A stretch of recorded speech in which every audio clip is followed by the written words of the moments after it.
Hipacondríaca apresenta Surra de Lúpulo.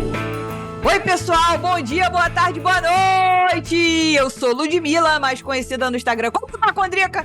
E no programa de hoje, meus amigos, nós vamos falar de um assunto que eu tô enchendo a paciência desse convidado há muitos séculos.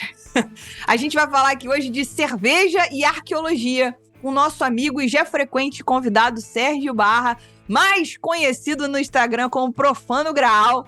Sérgio, que é sommelier de cerveja, formado pelo Instituto Cerveja Brasil junto comigo, alô, graças a Deus, um dos melhores alunos da sala, se não foi o melhor, acho que foi a Thaís, hein? Foi a Thaís roubou teu posto. Com especialização em marketing de cerveja pelo Instituto Marketing Cervejeiro, criador e administrador do perfil Profano Graal, presente no Facebook, no YouTube, onde ele fala, escreve e pesquisa sobre a história da cerveja. Sérgio é foda, então se você não sabe, fica sabendo agora. Antes de pedir que o nosso convidado dê um alô, a gente tem o prazer de informar que esse programa é oferecido pelos nossos mecenas empresariais. Cerveja da Casa, Cervejaria Ussá, Prússia Beer e Viveiro Vandenberg. Agora sim, Sérgio, dá um alô pra galera relembrar a sua voz, meu rouxinol. Salve, nobre! Sempre um prazer estar por aqui, reencontrando os amigos e participando desse egrégio podcast, como eu sempre digo, o melhor podcast cervejeiro do Brasil. Na atualidade e daqui pra frente. Agora, eu quero depois o cálculo atualizado das minhas participações, que eu quero saber em que posição eu tô nessa disputa aí com os outros. Rapaz, olha só. Cara, eu vou te falar que você tá nas cabeças, hein, Leandro, não é não? Exatamente. Eu diria que se o Diego e a Bia não tivessem hackeado o sistema, o Sérgio era o malhado. Ele veio, ó, só ultrapassando. Vai, malhado, sabe, no cavalinho do Silvio Santos. Ele veio ultrapassando e ganhou, cara. Eu acho que hoje em dia ele é top. Referência de velho. Boa. Ô, Rouxinol, você não faz ideia o que vem por aí de referência de velho. Bem-vindo de novo, querido. E eu sou o Leandro, mas hoje vocês podem me chamar, atenção, referência de velho, do Alan Quaterman, ou seja, o Indiana Jones da CIMED, o Indiana Jones genérico. Sem querer dar spoiler, mas já dando durante o programa, a gente vai falar de um outro Indiana Jones da cerveja aí, que também é genérico.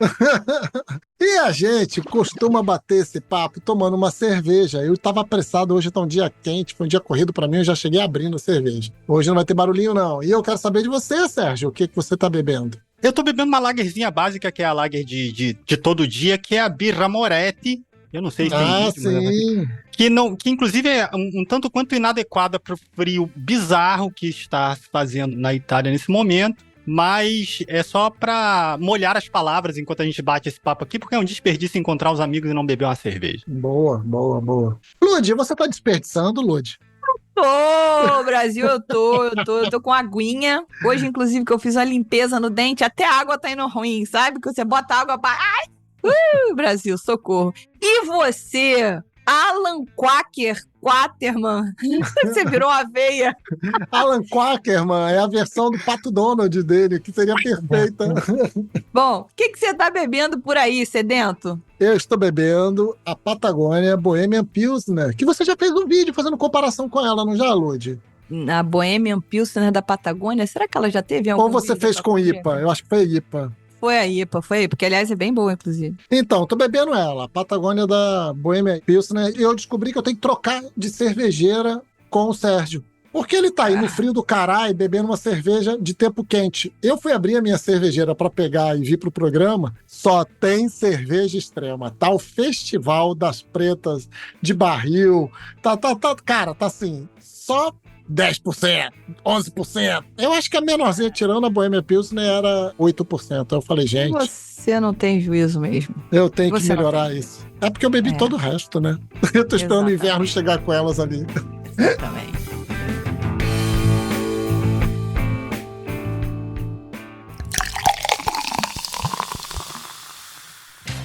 Se você gosta do nosso conteúdo e ainda se identifica com a gente, considere apoiar o Surra de Lúpulo através do site apoia.se/Surra de Lúpulo ou comprando uma camiseta na nossa loja.surradelúpulo.com.br. Mecenas ganha conteúdo exclusivo toda semana, participa do nosso grupo de WhatsApp e concorre a sorteios de brindes insanos. Agora, se a grana estiver curta ou você ainda não ama a gente tanto assim, outro jeito de ajudar é seguindo a gente na sua plataforma de streaming preferida e dando aquelas 5 estrelas no Spotify e Apple Podcasts. Lembre-se de compartilhar esse programa com seus amigos, isso ajuda muito na distribuição dos episódios.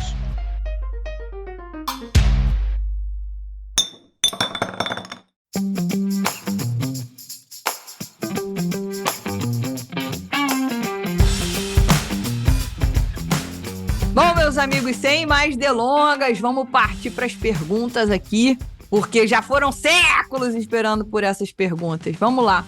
Sérgio, vamos tentar destrinchar esse tema tão caro pra gente e vamos falar então um bocadinho aí das semelhanças e diferenças entre história e arqueologia. Aí, Leandro já botou uma pitadinha aqui na nossa pauta. Todo arqueólogo é um historiador?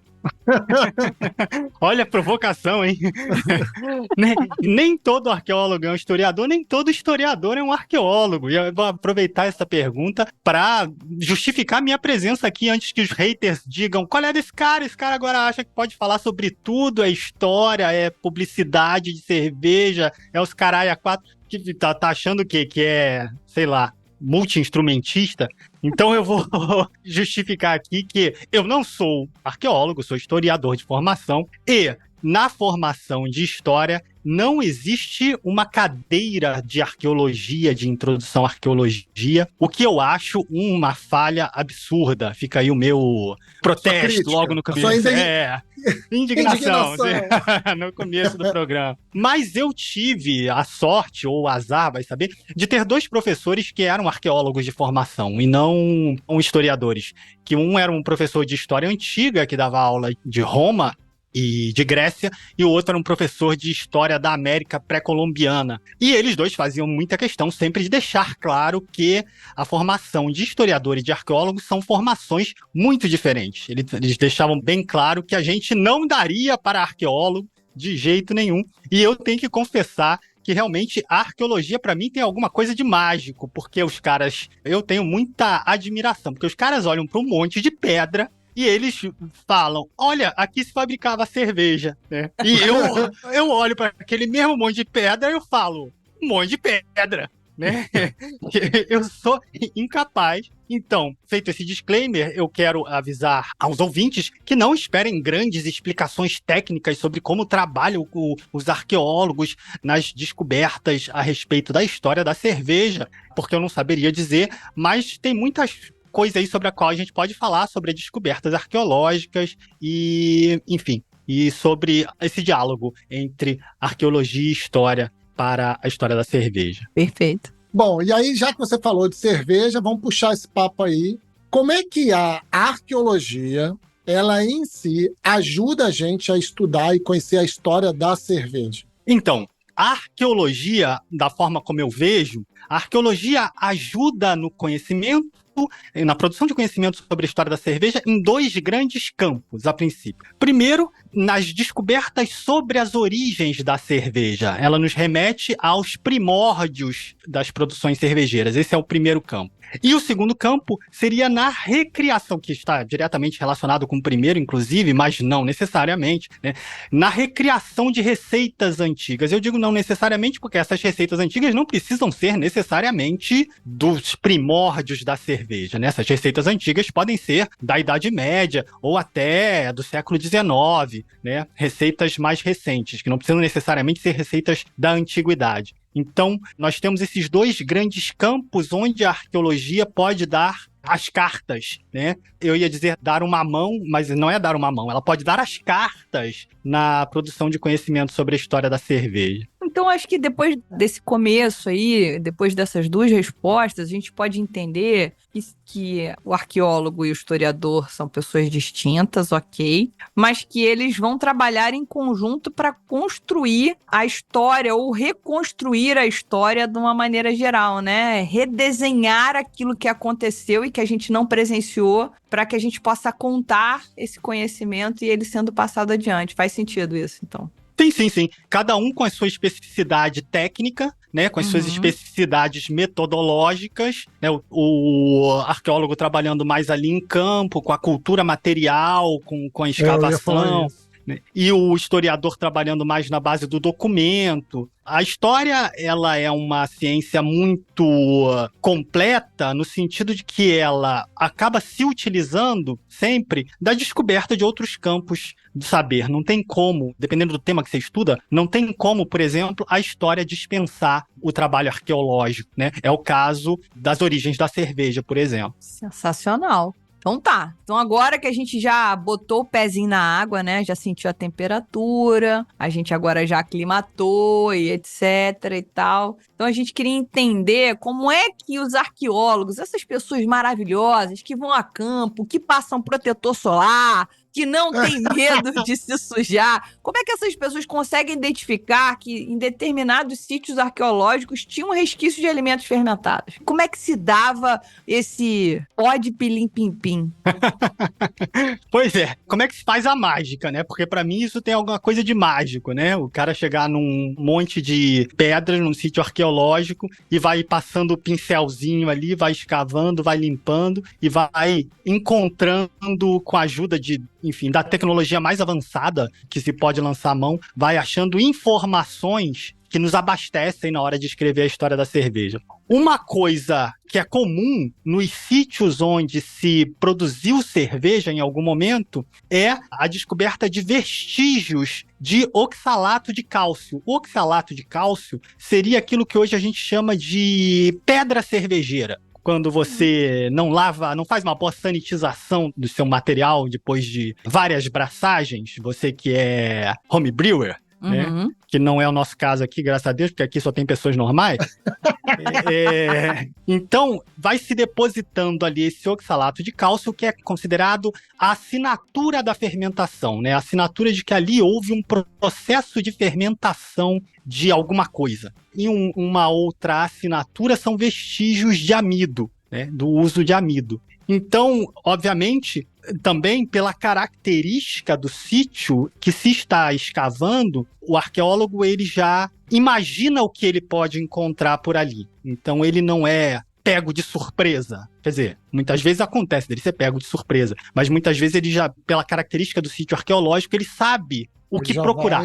Ele já vai enviesado, né? Ele sabia que naquela cultura existia a cultura da fermentação, que naquela localização já tinha isso por causa de documentos, por causa de arqueologias anteriores. E aí ele já chega ali, vai escavando e chega num ponto. Mais ou menos isso. Ele sabe o que ele deve procurar ali. Fazendo uma analogia com o trabalho do historiador, que talvez seja que é mais próximo para mim e talvez fique mais claro, o historiador, quando ele vai num arquivo e começa a trabalhar com uma massa documental de arquivos de papel, se ele não souber, se ele não tiver pelo menos uma vaga ideia daquilo que ele quer encontrar, ele vai se perder no meio daquela massa de informação e vai acabar não achando nada, né? Pode passar ali meses procurando e não vai achar nada. Então o historiador, quando ele vai para o arquivo e decide investigar a documentação, ele já sabe mais ou menos o que ele quer achar. A mesma coisa o arqueólogo, né? Ele tem que saber exatamente não, mas ele tem que ter uma ideia do que ele está procurando para que ele também não se perca com as informações do sítio arqueológico, para que ele saiba que tipo de método ou que tipo de tecnologia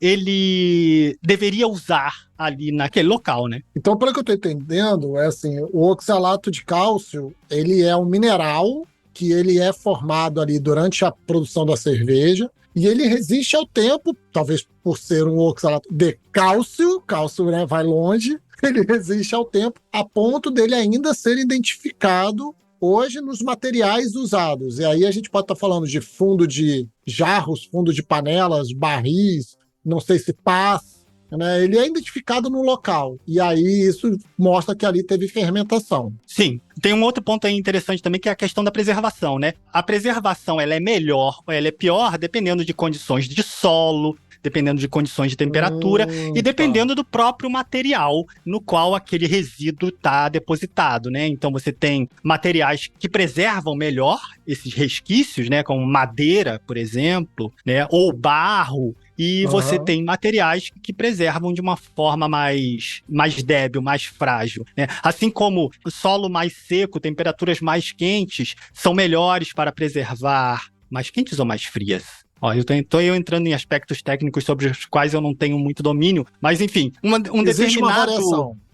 uma determinada temperatura em que se preserva melhor os resquícios e outra não, né? Então depende de material e de condições climáticas e de solo para ele encontrar esses vestígios. Tá, só para eu tentar fazer uma analogia aqui para caber na cabeça da pessoa. Esses materiais, o oxalato de cálcio e o amido, eles poderiam servir como o carbono 14 serve para identificar a idade, o tempo? Ou eu tô falando uma besteira sem tamanho? Eu não sei. Eu não sei te responder. Ótimo, é isso.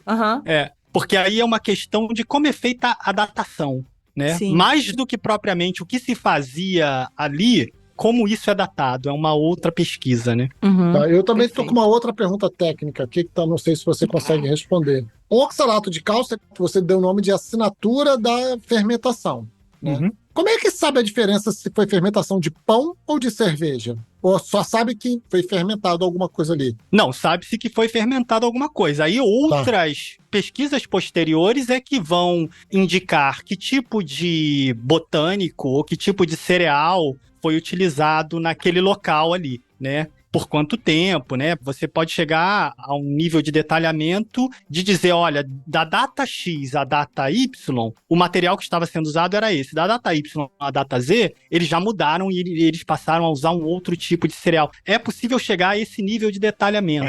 Caraca, é mágica mesmo. Bem que tu falou. Com o correr das pesquisas. Porra. Legal. E aí você ia falar pra gente sobre um negócio interessante que eu tô curiosa aqui, que é o tal do enterramento. Ah, sim. Esse assunto vai voltar ao longo do programa, mas essa é a questão do uso do local, né? É aquilo que eu estava falando antes. Na medida em que o arqueólogo sabe para que aquele local foi utilizado, para que aquele local era utilizado, ele já sabe mais ou menos o que esperar daquele local. Então, curiosamente, é possível esperar traços de cerveja, de fermentação em enterramentos, por exemplo. Por quê? Porque já se tem uma vasta literatura, uma vasta experiência acerca do uso de cerveja em cerimônias funerárias. Né, do uso de cerveja ou de bebidas fermentadas, né, para deixar o termo mais amplo, em cerimônias funerárias, né, de reis que eram, enfim, que maneiro! Que eram enterrados. Acabou de fechar a sinapse.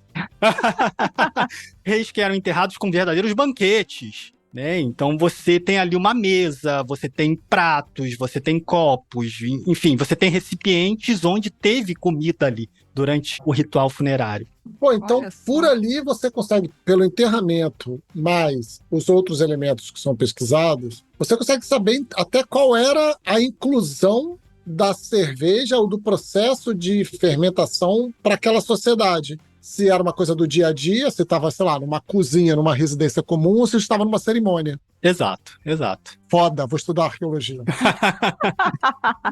Simples como isso. Vou estudar arqueologia. Vou estudar arqueologia. É isso aí. A partir de amanhã eu sou um arqueólogo. Eu tô vendo vários TikToks de arqueologia. Você tem coluna e joelho pra isso? Porque depois de uma certa idade fica difícil.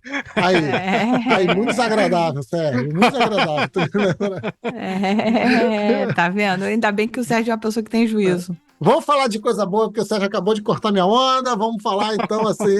A gente tá falando muito desses enterramentos, dos sítios arqueológicos. Fala pra gente quais são os principais sítios arqueológicos para essa cultura que a gente está tratando aqui. Então, eu vou citar 2 sítios arqueológicos que eu acho significativos, mas existem mais sítios arqueológicos, tá? Tem um site, para quem tiver interesse, um site que eu descobri pouco tempo atrás, estudando propriamente para esse programa, que se chama Beer Studies. Nesse site, eles relacionam e, enfim, tem textos longos sobre, deixa eu contar aqui rapidamente, sobre 7 sítios arqueológicos, todos da pré-era cristã, né, antes de Cristo, em continentes diversos. Mas, enfim, não era o caso da gente ficar aqui detalhando cada um desses 7 sítios arqueológicos. Eu separei 2 que eu acho significativos. O primeiro eu vou inverter um pouco a ordem e começar do mais recente para o mais antigo. O mais recente é o sítio de Godin Tepe, no Irã, que foi descoberto em 1961, e que é datado mais ou menos um período de ocupação entre 5.200 a.C. a 500 a.C. Por que eu estou começando por esse sítio? Porque durante muito tempo esse sítio foi considerado o sítio mais antigo com traços de produção de cerveja, né? O sítio de Godin Tepe, no Irã.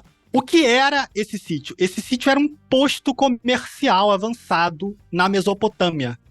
Ele ficava num cruzamento de rotas comerciais, então ele era um posto comercial e ali foi encontrada uma grande quantidade de cerâmica variada e nessa cerâmica foram encontrados vestígios de vinho e de cerveja, datados de aproximadamente 3.000 anos antes de Cristo, 3.100 a 2.900 anos antes de Cristo. Eita, Como era um sítio comercial, como era um posto comercial, aí então a gente já sabe que essa cerveja, ela provavelmente estava sendo comercializada, né? Não era uma cerveja, não era uma bebida ritual, não era uma bebida ritualizada, mas era uma bebida feita para o comércio, né? E tinha a chance de ser bebidas, entre aspas, importadas, que vinha, transitava ali e ia embora? Sim, importadas na medida em que aquele posto comercial, da área que aquele posto comercial recobria, né? Que era a Mesopotâmia, né? Que Entendi. Então não ia muito fora da Mesopotâmia, não. Era ali naquela região. Tá. Não era algo que talvez chegasse até ali às margens do Mediterrâneo, talvez. Alguma coisa nesse sentido. Tá, entendi. Não muito além daquilo. O que hoje é a Turquia, Síria... Irã... Uma outra descoberta interessante desse sítio arqueológico e desses vestígios encontrados nesse sítio arqueológico foi a utilização de cevada. Aquilo que eu estava falando para vocês antes. Com o avançar do estudo do sítio arqueológico, é possível chegar a um detalhamento do tipo de cereal e do tipo de ingredientes utilizados na produção de cerveja. Esse foi o primeiro sítio. Aquilo que eu já falei, durante muito tempo foi considerado o mais antigo vestígio de produção de cerveja da história. Porém, a partir de 2018, essa datação caiu. Por quê? Porque foi encontrado um outro sítio arqueológico que se chama Caverna de Requefete, que fica em Israel, e foi descoberta em 2018. Essa caverna, ela já é anterior ao processo de sedentarização. Então ela já é ela é um sítio ocupado no período paleolítico. Caceta. Né, por Caralho. Caçadores e coletores. Não é um posto comercial de uma civilização organizada com comércio, não. É tudo uma outra história. Eram caçadores-coletores que pertenciam à cultura natufiana. Essa cultura natufiana era a cultura justamente que fez a transição da caça-coleta, né, dos caçadores-coletores para a sedentarização, para o processo de sedentarização. Caralho, então peraí. A gente tá falando que antes foi de longe, todas... exatamente. Antes de toda a civilização que a gente conhece como atual, como antes da atual, assim, antes de tudo, a gente já descobriu um novo sítio que mostra... assim, exatamente essa transição de caçador-coletor para sedentário. Não é exatamente o sítio que mostra isso. Estudos dessa cultura natufiana, que se desenvolveu de cerca entre 13.000 a.C. a 9.500 a.C., como a datação da sedentarização está ali por volta de 10.000 a.C., então sabe-se que essa cultura existia durante esse período de transição do modo de vida caçador-coletor nômade, né, para a vida sedentária. Não é especificamente o sítio, mas todo estudo sobre essa cultura. Uau. Caceta, cara. Nossa senhora. Tem uma parada muito interessante a respeito desse sítio, que é o fato de que esse sítio, ele não era um acampamento temporário desses caçadores-coletores. Né? Porque tem que se entender um negócio. Quando a gente fala de civilizações nômades,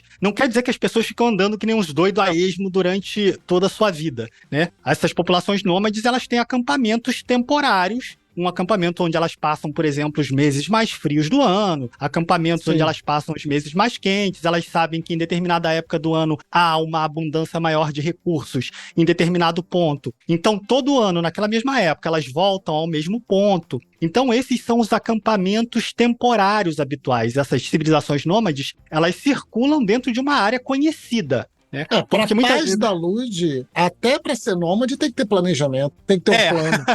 Tipo, inverno eu passo aqui, sacou? Verão ali, primavera acolá e outono pra lá.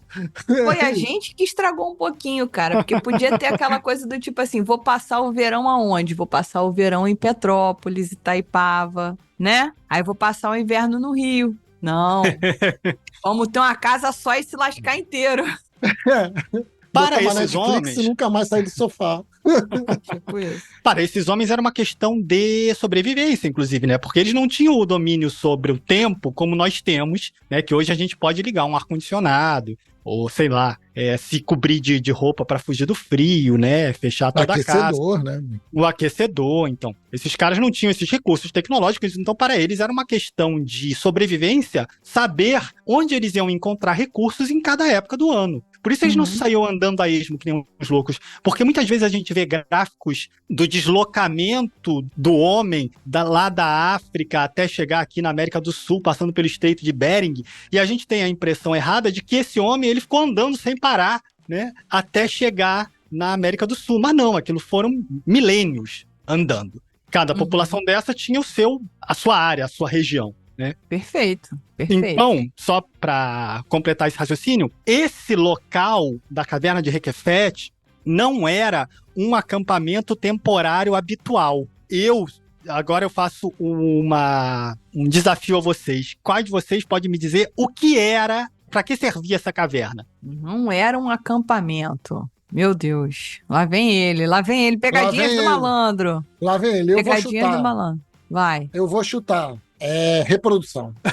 Era onde eram os rituais de reprodução. A reprodução você faz onde, né? Onde der Depende vontade. do povo, sem julgamentos.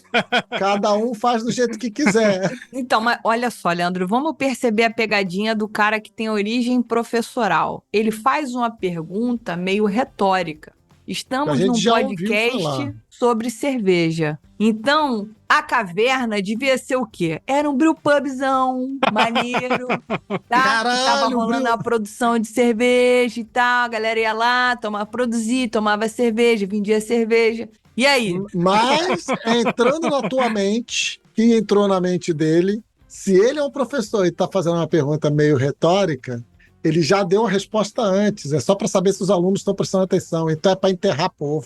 Muito bem!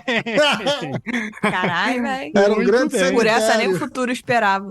Era um local de ritos funerários, onde foram encontrados mais de 30 túmulos. Então, ao contrário do que acontecia em Godintep, essa cerveja não era uma cerveja de consumo. O vestígio de cerveja encontrado ali não era uma cerveja feita para o consumo diário, era uma cerveja ritual, feita para rituais funerários. Olha só. Não era uma neipa. Era uma cerveja com gosto de morte. Nossa Senhora! Já bebi algumas. É daí que vem a piada, meu amigo. É daí que vem a piada. Entendi. Que legal isso, então, né, cara? Que legal. Que legal ser enterrada com cerveja, inclusive. Muito bom, muito bom. As expectativas foram atualizadas. Só para citar um trecho do texto da pesquisa que descreve esse sítio, que diz que isso foi, inclusive essa descoberta lançou luz a novos comportamentos rituais dessa cultura natufiana, né? Então, o autor do texto diz: o tempo e o esforço investidos no fabrico de almofarizes. Almofarizes são pilões, né? De pedra profunda em contextos mortuários e na aquisição de conhecimentos aparentemente necessários à produção de cerveja indicam uma importante função ritual desempenhada pelas bebidas alcoólicas na cultura natufiana. Olha só. Rapaz. Na minha cultura também. Na cultura ludmiliana. Ai, Brasil.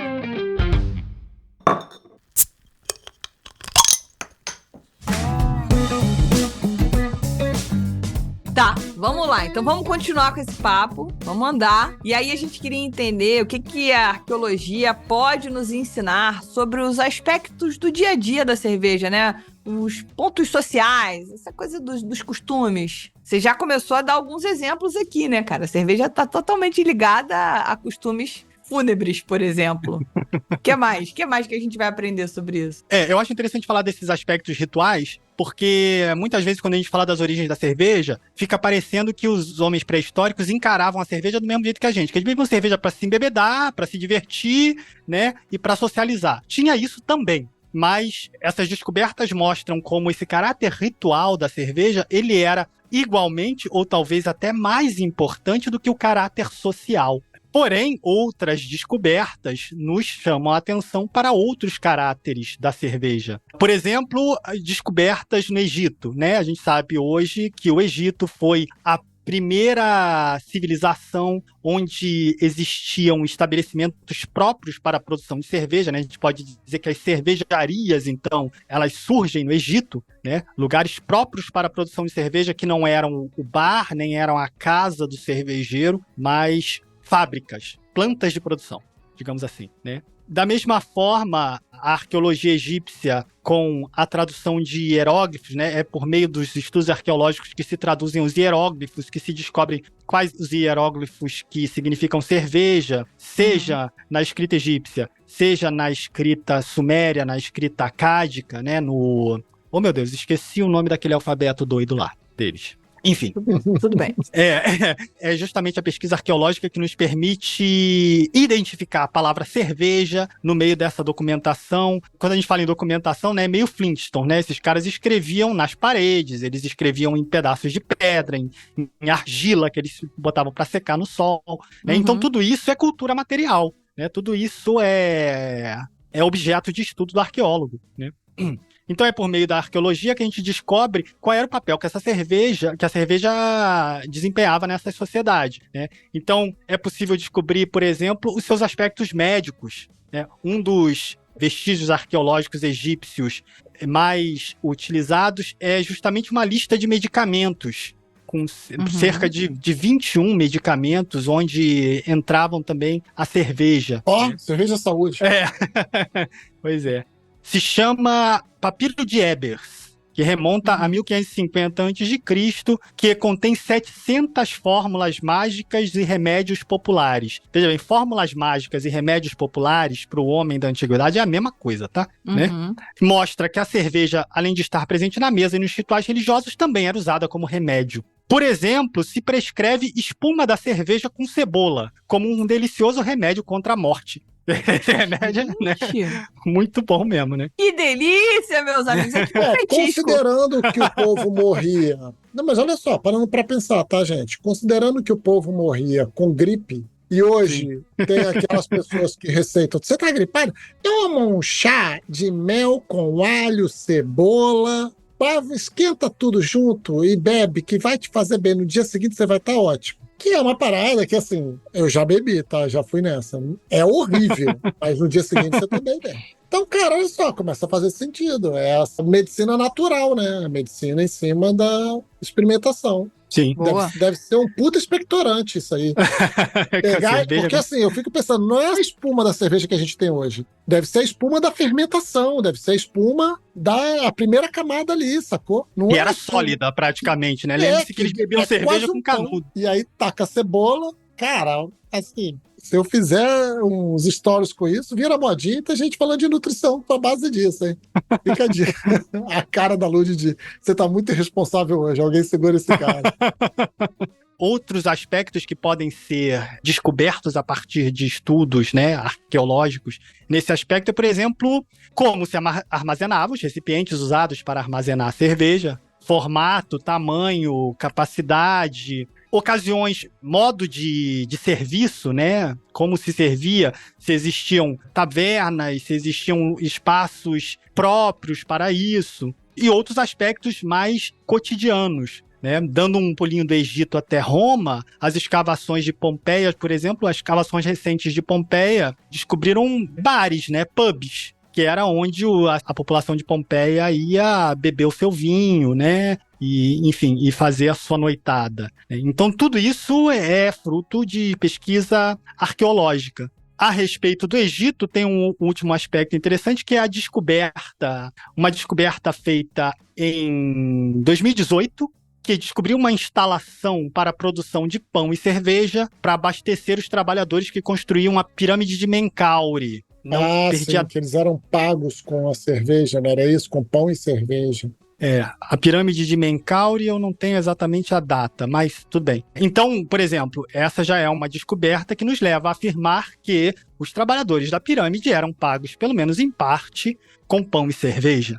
E uma outra descoberta, essa de 2021, essa é recente, talvez vocês se lembrem, de uma cervejaria que também no Egito, né, que foi descoberta, foi datada de aproximadamente 5.000 anos atrás, ou seja, uns 3.000 anos antes de Cristo, que era uma enorme fábrica de cerveja com 8 unidades de produção de 20 metros cada uma, por 1,5 metro de largura, 20 metros de comprimento por 1,5 metro de largura, onde foram encontrados 40 potes de cerâmica em 2 fileiras em cada uma. Potes de cerâmica que eram usados para misturar grãos e água para produzir cerveja e que tinha a capacidade produtiva de 22.400 litros de cerveja e que hoje é considerada a mais antiga cervejaria de alta produção do mundo.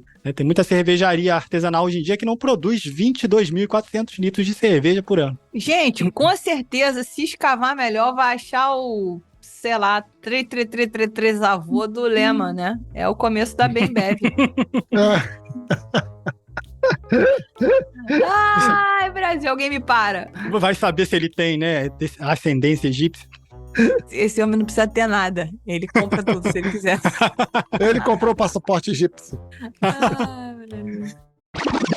E agora, voltando para o tema que a gente estava falando antes, esse talvez seja um aspecto bastante interessante.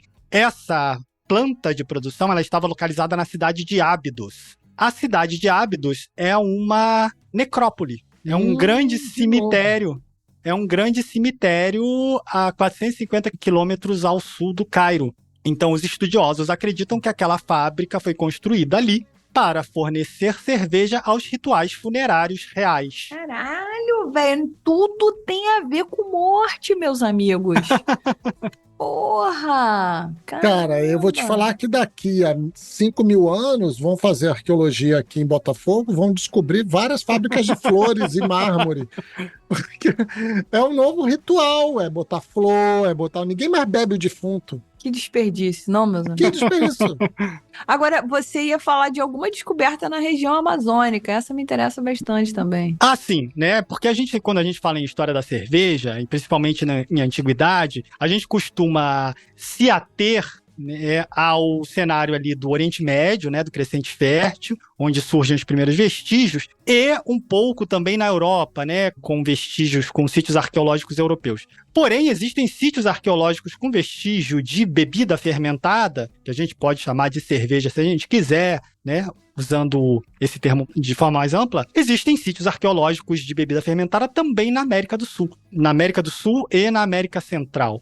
Nós temos um sítio arqueológico, por exemplo, no Peru, que se chama Cerro Baú, que data de aproximadamente de 600 a 1.000 anos antes de Cristo. E jovem, bem mais jovem do que os da Mesopotâmia. Né? Sim. Enfim, e ali também você encontra, da mesma forma, você encontra vestígio de outros cereais e de outros ingredientes, né? Como, por exemplo, o uso do milho, né? O famoso milho, né? Na cerveja. Trazendo polêmica. Por exemplo, o uso do milho, o uso de cacau, com toda uma flora mais sul-americana, né? Legal. E aí você falou do Peru, mas vamos chegar na nossa Amazônia. Sim. Vamos falar dessa dificuldade tremenda, inclusive, que eu acho que isso é importante. Sim, porque, como a gente está falando, né, a floresta, hoje em dia, ela dificulta muito os trabalhos arqueológicos na região amazônica. Porém, nesse ano mesmo, em janeiro, não sei se vocês estão lembrados disso, foi descoberto na Amazônia uma rede de cidades na Amazônia, que não é na Amazônia brasileira, não. É na Amazônia... Ô, caramba, a gente faz fronteira com quem aqui do lado? Ih, rapaz. Olha, Bolívia, o professor de história se enrolando com a geografia. Bom, enfim, não é na Amazônia brasileira, é mais pro lado do Pacífico. Foi encontrada uma rede de cidades mesmo, porque as pessoas acham que na Amazônia as civilizações eram menos desenvolvidas, que as civilizações eram tribais, que eram civilizações nômades. E essa descoberta, que é hiper recente, ela subverte essa perspectiva, mostrando que existiu ali uma rede de cidades de aproximadamente 2.500 anos. Antes de Cristo, ou não? Não, ou há não, 2.500 anos. Há 2.500 anos, né? Ou seja, uns 500 anos antes de Cristo. Sim. Eu dei um Google aqui rapidinho para ver se a gente conseguia descobrir. Apareceu alguma coisa sobre na era pré-colonial, na porção boliviana da Amazônia. Tem sentido isso? Então é isso, pode ser isso sim. A Bolívia é a parte sul, né? O que conecta com o Acre ali. Sudoeste. Gente. Pode ser isso sim. Pode ser isso sim. Não tô muito, não tô muito seguro, mas pode. Bom, enfim. Então, quer dizer, na medida em que a arqueologia. E uma coisa interessante, essa descoberta foi feita sem os arqueólogos pisarem na Amazônia. Porque foi feito por meio de um sobrevoo com equipamentos de raio-x. Não é raio-x, eu tô aqui simplificando pra caceta, né? Com equipamentos de luz que emitem uma radiação luminosa que ultrapassam a cobertura florestal e você consegue ver marcas no solo, né? Você consegue ver os vestígios e as marcas dessa ocupação no subsolo. Então foram feitos, se não me engano, 19 ou 20 voos por cima daquela região com esse equipamento e ficou desenhada ali uma rede de cidades com estradas que se espalha por bem alguns quilômetros. Eu perdi essa informação, mas tudo bem. Uma coisa realmente significativa, realmente grande. Ou seja, para completar o raciocínio, na medida em que você vai vendo que também aqui existiam essas civilizações que a gente chama de uma forma equivocada de mais complexas, porque mesmo as civilizações nômades são civilizações complexas,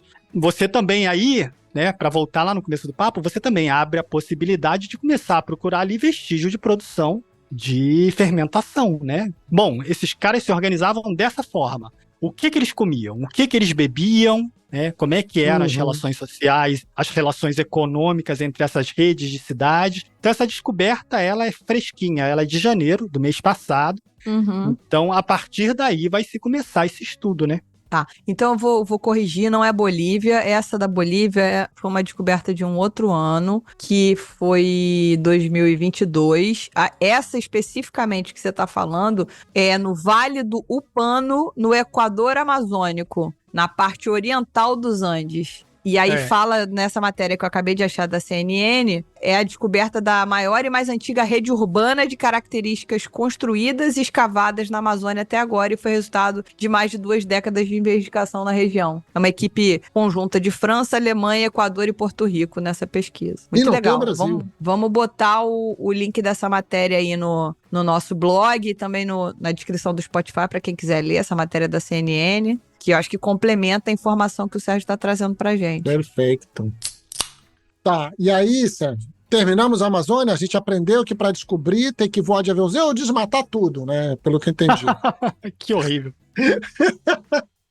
Então, vamos falar sobre até essa ponte que você trouxe aí, da complexidade das civilizações, né? Que, putz, é errado a gente achar que a civilização nômade é uma civilização mais simples, menos complexa e por aí vai, né? E aí entender, assim, existe essa grande discussão sobre o papel da cerveja na sedentarização da humanidade. Foi a cerveja que apresentou o sofá ou o sofá que chamou a cerveja? Quem veio primeiro? Fala pra gente um pouco sobre isso, qual é esse papel e onde está esse estudo até o momento? Eu vou logo dizendo que eu sou do time do sofá. Eu acho que foi o sofá que chamou a cerveja. Mais pra frente eu vou deixar mais claro por quê. A gente já falou desse tema quando a gente falou naquele programa sobre mitos da história da cerveja. Né? Se você não ouviu a minha participação, já faço eu logo a propaganda. Se você não ouviu esse programa sobre mitos da história da cerveja com a participação de eu mesmo, corre lá e recupera. Isso aí. Então a gente já falou um pouco, né? É justamente a partir dessas descobertas arqueológicas que se abre essa discussão sobre qual foi o papel da cerveja nessa sedentarização, nesse processo de sedentarização, e que acaba gerando duas posições que são contrárias, mas são duas hipóteses igualmente válidas, né? É importante lembrar aqui que nós estamos sempre no campo das hipóteses, porque até o momento, e dificilmente a gente vai achar algum tipo de documento, de comprovação material que comprove cabalmente uma e não a outra, né? Então você tem a posição daqueles que acham que a sedentarização e o começo da produção do cultivo de cereais, ele se dá por N motivos, né, para uma maior disponibilidade de comida e também de cerveja, né, de bebida, etc. E que a produção de cerveja se desenvolve, se populariza e se torna uma coisa mais comum após a sedentarização, né, após o estabelecimento das sociedades, das cidades, das sociedades. E a outra linha, que é justamente o contrário, que diz que a sedentarização e a domesticação de cereais se deu não para produzir pão, mas para produzir cerveja, pela importância que a cerveja já tinha anteriormente à sedentarização. Como a gente viu que a cerveja já era importante para os povos nômades, né? Para os povos caçadores e coletores. Então você tem esses dois posicionamentos, né? Essas duas hipóteses. E que você não precisa, obviamente, optar nem por uma, nem por outra, mas se quiser, pode. Eu, por exemplo, sou da opção primeira, de que a cerveja, ela se populariza após a sedentarização com a maior disponibilidade de cereais para a sua produção. Além do fato de ser mais fácil fazer cerveja parado do que viajando. Tem sentido. Eu não tô vendo o Leandro Oliveira fazendo cerveja viajando pelo Brasil. Tô vendo? Ninguém tá vendo. Ninguém. E aí, nessa discussão, aí aparecem alguns personagens que talvez valha a pena a gente falar sobre, que são alguns personagens muito interessantes. Esse campo que defende que a sedentarização se deu por causa da cerveja, ele é defendido por alguns nomes. Entre eles, o professor Solomon Katz, que é professor do Departamento de Ortodontia da Universidade da Pensilvânia, que estudou arcadas dentárias, encontrou vestígios de cereais fermentados nas arcadas dentárias que ele estudou. Mas, veja bem, ele não é um arqueólogo, ele não é um historiador, ele é um, sei lá, dentista, sei lá o que ele é, né? Odontólogo. Inclusive, a sua especialidade não é nem essa, eu baixei a capivara do sujeito, a sua especialidade é com crescimento e desenvolvimento crânio-facial infantil.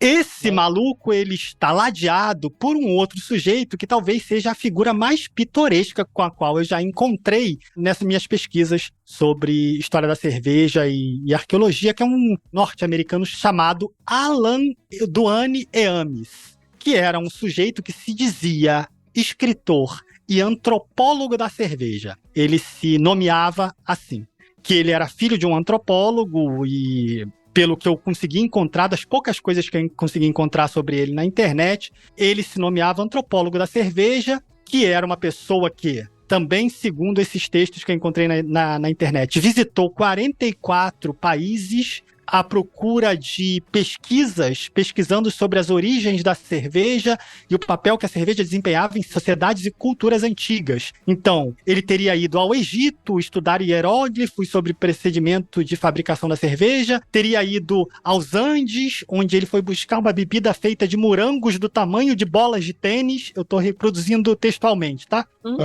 E que afirma ter encontrado o anúncio de cerveja mais antiga do mundo em uma placa de pedra na Mesopotâmia de 4.000 anos antes de Cristo, onde, segundo ele, estaria escrito Beba Elba, a cerveja com coração de leão, junto com a representação de uma mulher sem cabeça com seios grandes segurando taças de cerveja em cada uma das mãos. Entendi, tá certo. O que acontece aí? Bom, falam que esse cara escreveu vários livros, né? Escreveu 7 livros sobre cerveja. O que acontece é que, se você vai começar a procurar sobre esse cara na internet, você não acha praticamente nada. Essas informações que eu acabei de dar são todas informações de obituários que foram publicados por ocasião da morte dele, que ele morreu em 2007. Então, vários jornais e várias associações publicaram um obituário onde o texto era sempre esse, praticamente o mesmo, um texto um tanto quanto pasteurizado, e se você for procurar os 7 livros dele na Amazon, por exemplo, você só encontra um livro dele que tem o nome A Vida Secreta da Cerveja. que já não é um nome muito recomendado para um trabalho sério sobre história da cerveja, né? É um negócio meio como a cerveja salvou o mundo, né? Um negócio meio naquela pegada ali,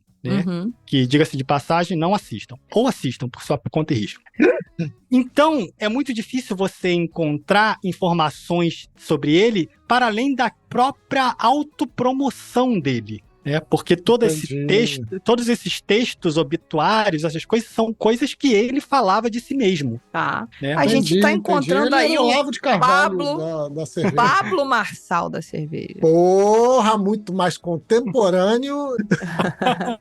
É isso. E esse maluco, ele se autodenominava um Indiana Jones da cerveja. Ah, rapaz! Olha aí. Sou mais eu de Alan Quarta, né? Legal, legal. Ele vai voltar depois, na nossa conversa, lá no conteúdo exclusivo para os mecenas. Cara, Isso tu aí. tá demais.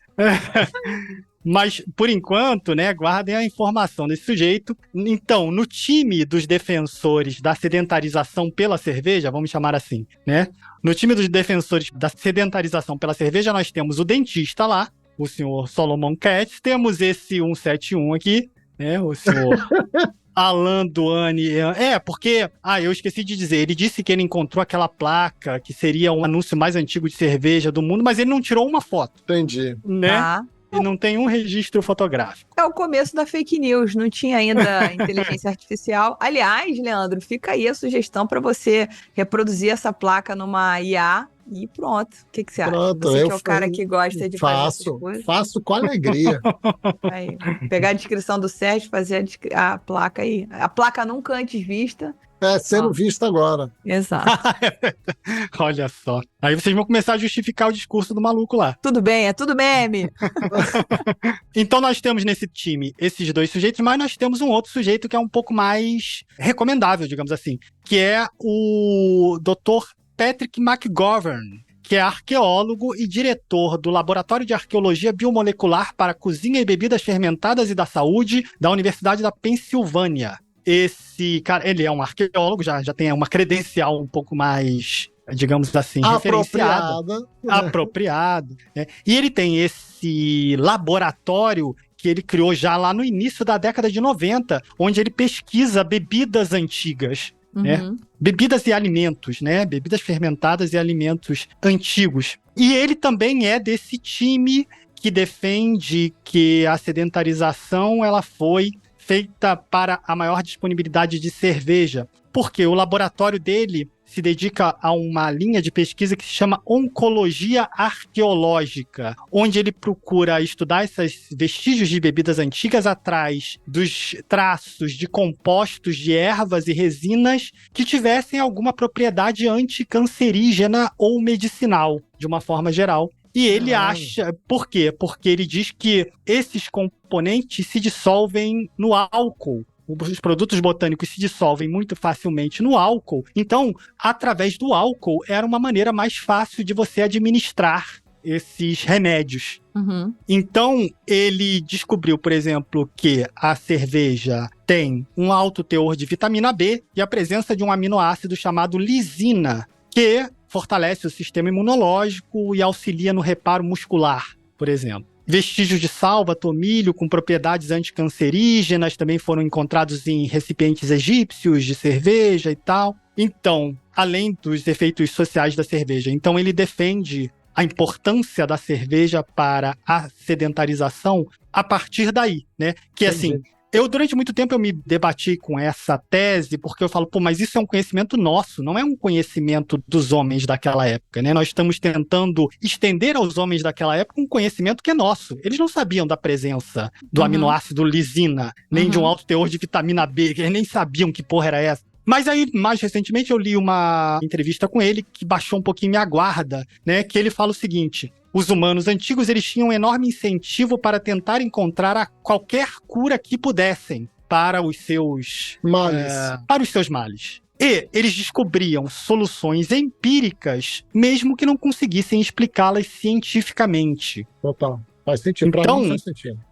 Então isso, dessa forma, né, eu acho que ficou mais palatável, porque aí não é o caso dele saber que existia um aminoácido lisina, mas ele saber o efeito que aquele botânico ou aquele cereal fazia num determinado mal, que vai inclusive de encontro às receitas egípcias que a gente falou antes, né? Do papiro de Eber, de misturar a espuma da cerveja com a cebola, etc. Muito bom. Então isso é uma posição, digamos assim, mais cientificamente embasada. Isso também vai de encontro a uma outra questão, que aí eu vou só perpassar por essa questão, que é a ideia muito repetida que se fala sobre a fermentação, sobre a descoberta ocasional da fermentação, né? O meu time de pesquisadores aqui em casa, eu e a patroa, né? Eu como historiador e ela como botânica, nós temos uma outra opinião sobre isso, né? De que essa história de uma descoberta acidental da fermentação, de que alguém foi lá e provou o líquido fermentado e viu que era bom,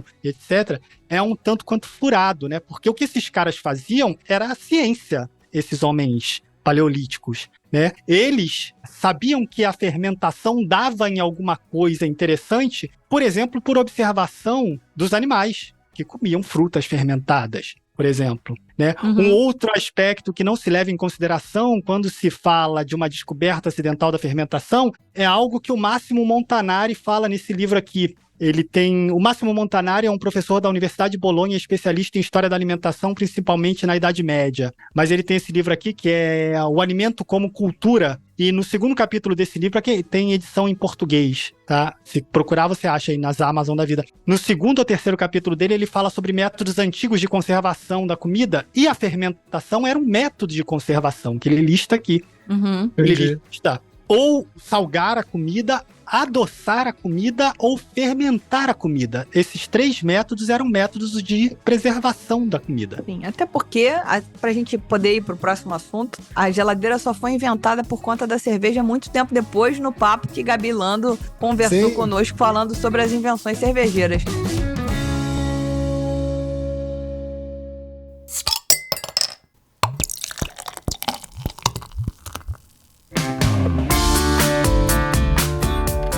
E aí, pra gente ir pra última pergunta deste papo que todo mundo ouve, vamos falar sobre a recriação de receitas antigas, que é um tema bem interessante, e a gente queria que o Sérgio contasse pra gente aí um pouco disso, que ingredientes e etc, estilos, blá, blá, blá, blá, blá, blá. Vamos lá, Sérgio. Então, essa é o segundo grande campo que eu identifico onde a arqueologia pode nos ajudar com informações sobre a história da cerveja. Que é, primeiro, né, a gente já passou um pouquinho por esse tema, a recriação de receitas antigas na medida em que as pesquisas arqueológicas nos permitem saber quais eram os ingredientes utilizados em determinada época, por determinada sociedade e em determinado local, né?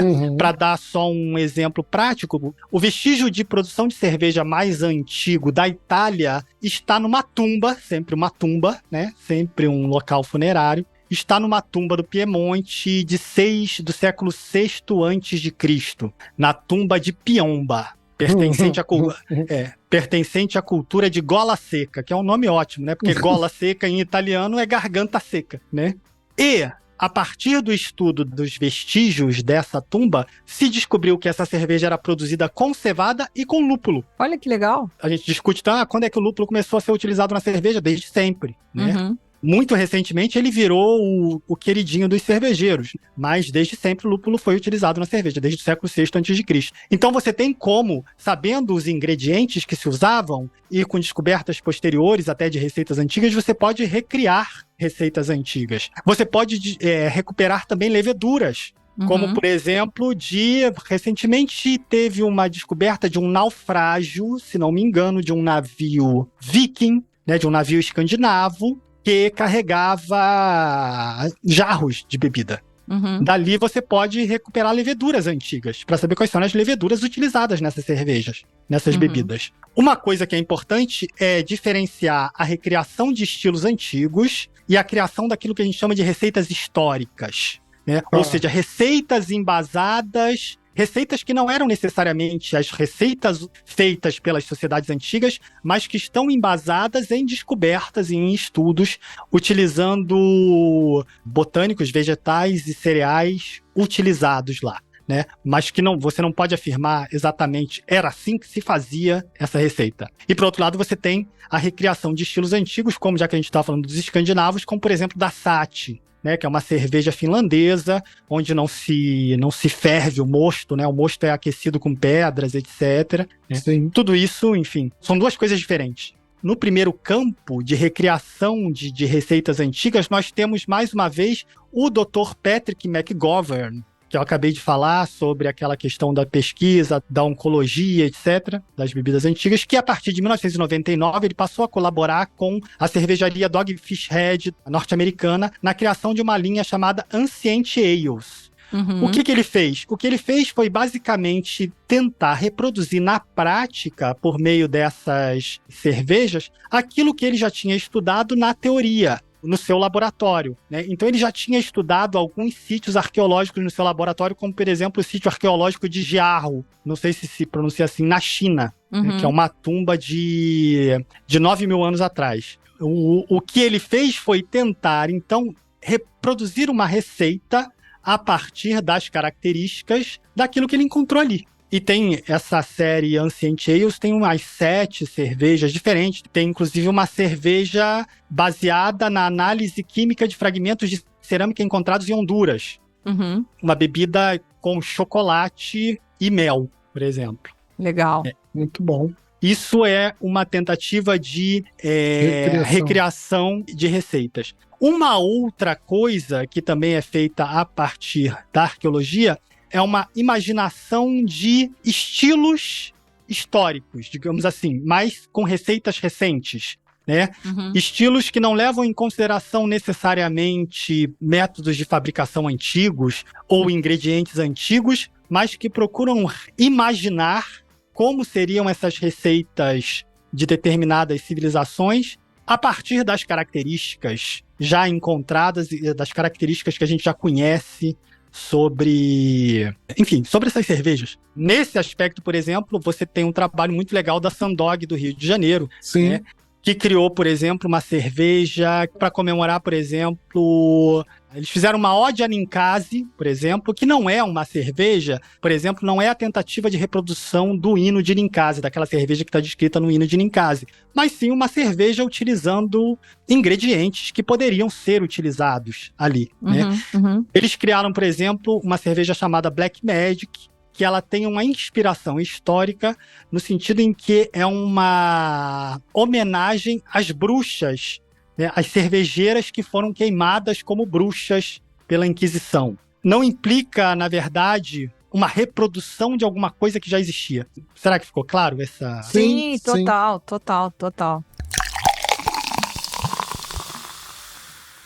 Bom, eu acho que assim a gente abrange esses temas aqui. Esse programa, gente, além de ter levado séculos para acontecer, ele é um programa pesado, ele é um programa intenso. Então você tem que ouvir com calma, com parcimônia. Mas agradecendo ao Sérgio, que está aqui, que fica com a gente mais um pouco para responder a pergunta que vai só para os mecenas. Mas eu já queria encerrar o programa agradecendo aos nossos mecenas que nos ajudam a manter a independência criativa e a casa arrumada com muito conteúdo incrível toda semana. Então, a semana agradecemos a Danilo Ramalho, Fernanda Costa, Gabriel Almeida, Marcelo Leal, Rogério Bittencourt e Thiago Caserta.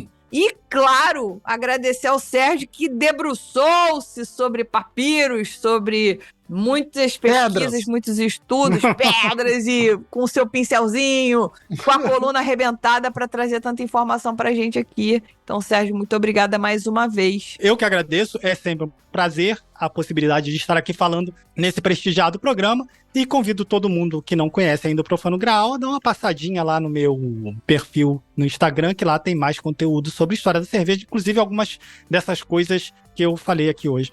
Perfeito. Cara, muito Leandro. obrigado, Sérgio. Adorei. É sempre muito bom ouvir as suas aulas e poder conversar com você. É maravilhoso. Muito obrigado. É isso, meus amigos. E então a gente fica por aqui e até semana que vem. Até semana que vem ou até a pedra que vem. Vamos que vamos. É isso aí.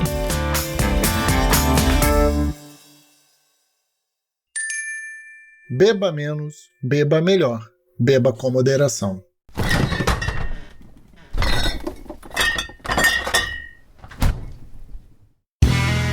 Este podcast foi editado por Play Áudios.